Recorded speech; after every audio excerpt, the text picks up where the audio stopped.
台中有一位72岁园艺专家叫王江仁，伊做这园艺工作已经超过40担，因为伊对花草事物有真高的感情。最近呢，体力是愈来愈歹。为了好更加一人欣赏到美丽花草呢，伊决定将1500丛家己这个栽种的地花寄付给市政府，和更加侪民众会使欣赏到美丽地花。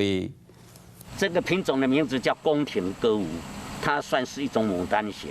真少甲大家小解地花特色。今年72岁王江仁为照顾花草的工作已经有40多年，不过因为年岁顾花草更加腰酸背痛，为着更侪人欣赏到美丽花景，伊嘛决定将1500丛家己种做地花捐给市府。为什么捐给公家机关？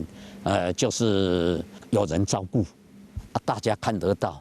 即马这地花嘛分别种伫咧后里森林公园、运动公园、环保公园等等5花，真侪民众看到地花种植，拢真期待。那我们希望在适当的季节里面，就可以让市民呢来好好欣赏我们这样的插花。王江仁嘛讲，如果今年开花进行，会当维持到3月底，未来嘛真正是五大园区的一大特色。